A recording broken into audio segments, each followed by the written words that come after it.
ಹಸಿರು ಭಾರತವನ್ನಾಗಿಸಬೇಕೆಂಬ ಸಂದೇಶದೊಂದಿಗೆ ಗಾಂಧೀಜಿಯ ತತ್ವವನ್ನ ಅಳವಡಿಸಿಕೊಂಡು ಎಲ್ಲ ಭಾರತೀಯರು ಸಹೋದರತ್ವದಿಂದ ಬಾಳಬೇಕು, ನಮ್ಮ ನಾಡು ಶಾಂತಿಯ ಬೀಡಾಗಬೇಕು, ಗಲಭೆಗಳಿಲ್ಲದೆ ನಮ್ಮ ಭಾರತ ವಿಶ್ವದಲ್ಲೇ ಉನ್ನತ ಸ್ಥಾನಕ್ಕೆ ತಲುಪಬೇಕು ಮೊದಲಾದ ಸಂದೇಶಗಳೊಂದಿಗೆ ಅಕ್ಟೋಬರ್ 17ರಂದು ಬಿಹಾರದಿಂದ ಸೈಕಲ್ನಿಂದ 14 ರಾಜ್ಯಗಳಿಗೆ ಭೇಟಿ ನೀಡುವ ಉದ್ದೇಶದಿಂದ ಸೈಕಲ್ನಲ್ಲಿ ಬಿಹಾರದಿಂದ ಯಾತ್ರೆಯನ್ನು ಆರಂಭಿಸಿದ ಇಬ್ಬರು ವಿದ್ಯಾರ್ಥಿಗಳು ಇಂದು ಬೆಳಿಗ್ಗೆ ಮಂಜೇಶ್ವರ್ಗೆ ತಲುಪಿದ್ದಾರೆ.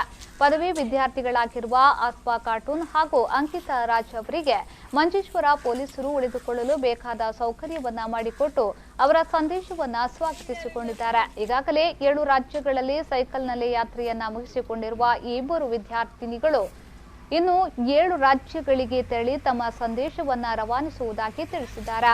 ಬಿಹಾರ, ಜಾರ್ಖಂಡ್, ಒರಿಸ್ಸಾ, ಆಂಧ್ರಪ್ರದೇಶ, ತೆಲಂಗಾಣ, ಮಹಾರಾಷ್ಟ್ರ, ಗೋವಾ, ಕರ್ನಾಟಕ, ಕೇರಳ ಸೇರಿದಂತೆ 14 ರಾಜ್ಯಗಳಲ್ಲಿ ಸೈಕಲ್ ಮೂಲಕ ಯಾತ್ರೆಯನ್ನ ನಡೆಸಿ ಛತ್ತೀಸ್ಗಢ್ನಲ್ಲಿ ಕೊನೆಗೊಳಿಸಿರುವುದಾಗಿ ವಿದ್ಯಾರ್ಥಿನಿಗಳು ತಿಳಿಸಿದ್ದಾರೆ. ಕೇರಳದ ಜನತೆಯ ಬಗ್ಗೆ ಉತ್ತಮ ಅಭಿಪ್ರಾಯವನ್ನ ವ್ಯಕ್ತಪಡಿಸಿದ ಈ ಸೈಕಲ್ ಸವಾರಿಗಳು ದೇವರ ನಾಡಾಗಿರುವ ಕೇರಳದ ಭಾಷೆ ಸ್ವಲ್ಪ ಅರ್ಥವಾಗುತ್ತಿರುವುದಾಗಿ ಹೇಳಿದ್ದಾರೆ. बिहार से निकले हुए हैं साइकिलिंग के लिए. हमारे पीछे कुछ थीम्स हैं लाइक वुमेन एम्पावरमेंट, महिला Gandhian thoughts and clean India, green India. We are हम वहाँ सॉरी हिंदी नहीं हो पाए. 17 अक्टूबर को निकले हैं. हम बिहार और झारखंड के जो ये डीजी हैं मेजर जनरल आर.के. गुप्ता, उन्होंने हमारा फ्लैग ऑफ किया था उनके थ्रू.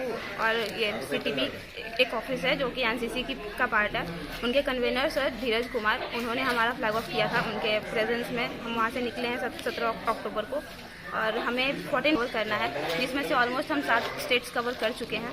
और आगे आज हम केरला में पहुँचे हैं और आज मैंगलोर की ओर निकल रहे हैं. से निकले थे और आज हम यहाँ पे पहुँचे हैं मंजेश्वरा पुलिस स्टेशन में. और आज का टारगेट है हमारा मैंगलोर की. We are coming in All India Cycle Expedition, that is 40 state covering we are, and that's all about peninsular India. In total distance 8,500 kilometers that we already covered 3,500 kilometers in 43 days.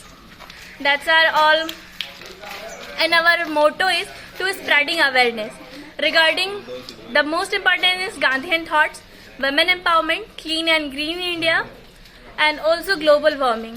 And we are using cycling because that cycling is not role in the pollution. That is, we fit in cycling. That's all.